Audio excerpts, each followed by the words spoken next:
let y'all hear Jim Jones talk crazy about Cameron and Mason, about everybody. I don't understand where this come from. But like I tell y'all, I'll be qualified to talk about these hip-hop topics and these trendy topics. I'm not just a YouTuber. I'm a historian of hip-hop. I remember when Cameron and Mase first came out. I remember when they did the video, one of them had the blue leather on, the red leather on, dun, dun, dun, dun, running. Mase and Cameron. Mase was already hot. Cameron came out of nowhere, had Mase in the video. It was Cameron came in the game with that poof like Drake did, like 50. Cameron came in the game running stuff. Some people come in the game and growing. Cam came into the game, bow, right in the middle of 96, right in the middle of New York at its peak. Jim Jones was always like the capo. Jim Jones was like a hype man. Jim Jones was like a spliff star to Cameron for the longest. And then even when Jim Jones started doing his thing, he wasn't that good. Jim Jones, you ain't never been a good rapper. You ain't never been a dope.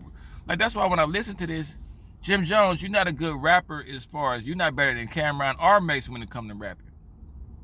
You just got that Harlem swag and you used to have them dusty dreads. And Jim Jones was one of them first pioneers of I'm real so I get away with it type rappers. But then you seen him get chased by True Life. And anyway, I want y'all to hear the jealousy. Because all that's going on, you know, Cameron and Jim Jones, I thought they had got together and was cool since they did the verses. But, you know, they had fell out. Cameron and Mason fell out. But two headstrong people always find out. Always find a way to fall out. That's how it be sometimes. But the way that Jim Jones dissed Cameron and them on here, it's just like, damn, what y'all doing, bro? Like, just the bromance, the cattiness, man. Y'all showing youngsters how to be catty, man. They look up to you and they seeing y'all be catty like this. But Jim Jones, you done got ahead of yourself, bro. You're not a doper rapper than Cameron or Mase. You don't dress better than Cameron or Mase. So I understand you a little mad because they together, they on it is what it is, doing their thing, you know. They on top of the world right now. And Jim Jones, I feel like if you was more relevant and going through stuff, you wouldn't have a problem. But usually when people kind of fall off and they kind of at a standstill, they're going to have a problem. They're going to have gripes, kind of like how Dame Dash is. So let's hear what Jim Jones got to say. I was a diplomat wholeheartedly. I wasn't signed to them with nothing. I signed to Koch independently, my own. That was just me. Right. I was my own entity, even though I was a quote-unquote so-called diplomat CEO. But I didn't have any paperwork, and at that point, it just, you know, you would think certain people would take care of you better as a partner than This and Cameron. You got treated. Yeah. How much is that? Man, I don't understand. Like, that's what like I say, bro, I stay out. Jim Jones, you had a whole rap career. We fly high. We don't know about you unless Cameron is there. Cameron put you on, bro. You wouldn't even be nothing without Cameron. I don't care about it. If I was down, maybe I might be swinging in the air like when Ricky died. You heard? The decisions was either go to the street or play your position. Yeah, nigga, you a boss and you help put everything together. This whole started in my grandmother's house. Mase, Cam, Bloodshed, all of that shit started out my grandmother's house. Everybody got signed living with me in my grandmother's house, with me, not with them. They was all living with me. This where the whole nucleus and everything started from right then and there. Get that in, moving forward. That I had a decision to make over childish things that I seen people be doing childish things. I watched Mase, Cam, and everybody around them. Come on, man.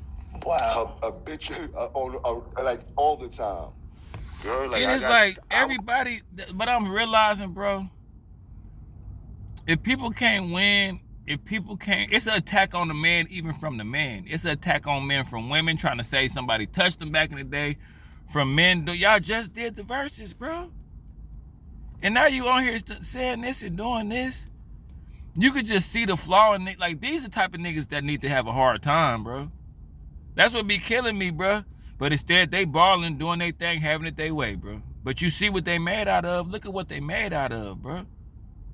Why would you do something like that? There the whole time, but I was Cam's man. You heard? That was Cam. Cam and Mase were so-called best friends, grew up together, and R.I.P. Huddy. Like, I was there for everything. That's one thing that people can't never say, is that I wasn't there for every single thing. What was your problem with Mase? Like, how did that all happen? Because that was Cam, man, like you said. Cam enemies were my enemies. Okay. Anybody Cam didn't like, I didn't like. And I already see how he was handling Cam, so I definitely didn't like him.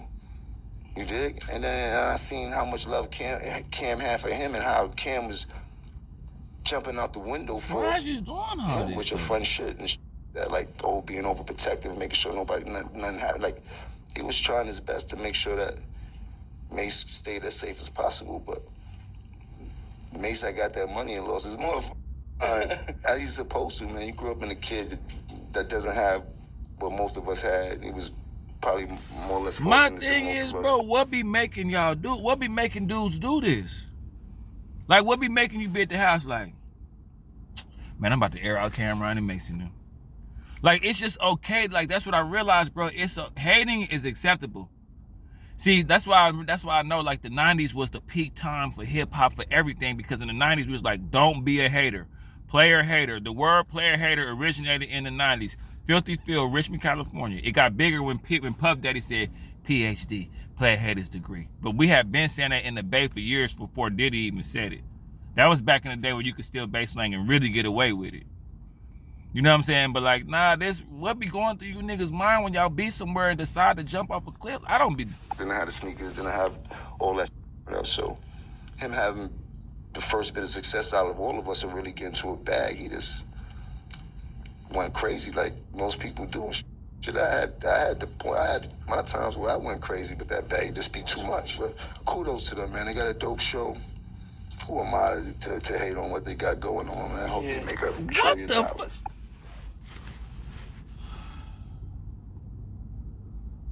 I couldn't be no interviewer because I want to be like, you just said, who am I to hate you?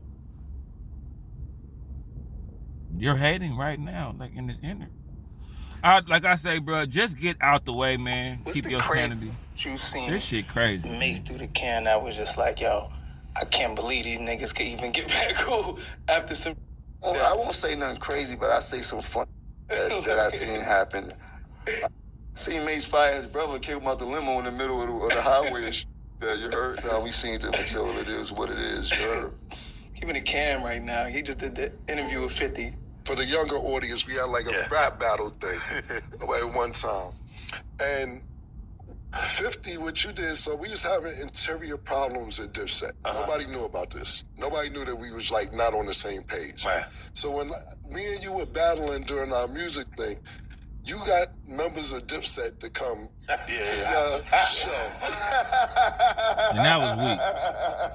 Them niggas ain't got nothing else to think about but Capo. I did a. Now listen to what. Now this is shady. Listen to what.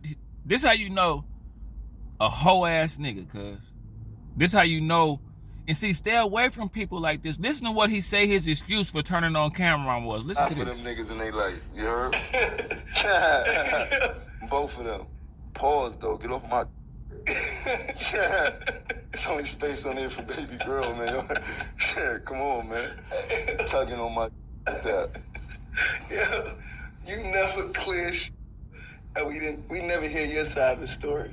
Listen to Cam this. was like, I thought we could pull it together. Next thing I know, I see Jim performing with That him. nigga ain't think nothing. He could pull nothing together. He couldn't do nothing with me. He couldn't tell me nothing, nigga. I still gotta know, like, how did that work? You performing, like, They called me like, yo, you want to come out and perform at the show? Yeah, I got the hottest record. I'm popping out.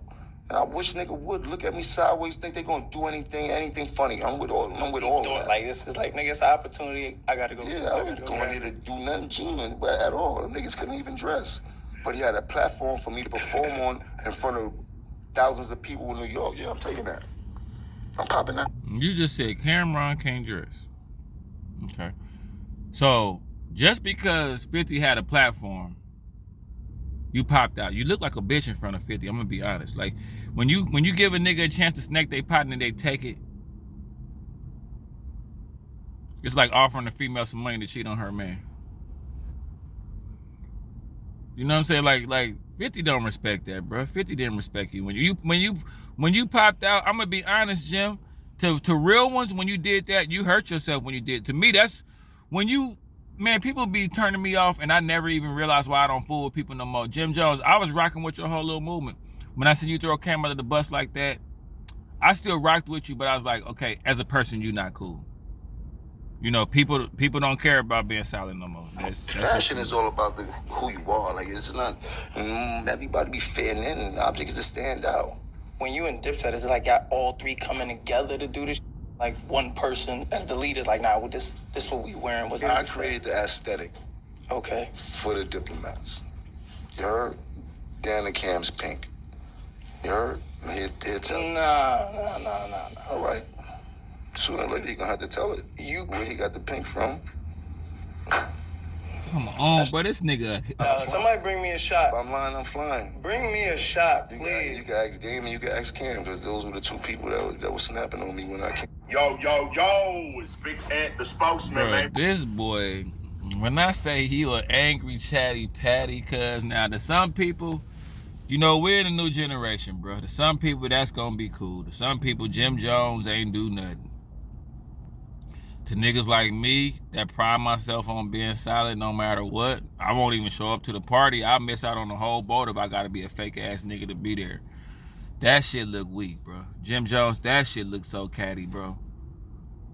What about the people with common sense, bro? What about the real niggas, bro? Do you care about our opinion, bro? Or all the lames and the goofies and the toxic people outnumber? Like I told y'all, bad people outnumber good people. So you see people making content for bad. You could just tell it's just a whole group of people out there that cater to this bullshit, bro. You mad because Cam and Mase is making noise. They been homeboys for a minute, so I don't even know what the problem. If I see a nigga get back cool with a nigga that he was cool with back in the day, why do I, like, you got chased by True Life, you know? You was trying to do something bad to Tekashi. Jim Jones, bro, you don't do legs. You don't work. I just started working on my legs. You don't do legs. And I liked you, Jim Jones. You opened up the door for all this blood stuff in New York, all this not being able to rap. Jim Jones, you was the pioneer of New York rappers not being from New York no more. You was the pioneer of picking up, you know, not having lyricism and just doing whatever I want. I'm from Harlem, so I just do what I want to do. You started that whole, you the forefather of destroying New York hip hop, Jim Jones. When it comes to the Mount Rushmore of destroying hip hop in New York, you on there.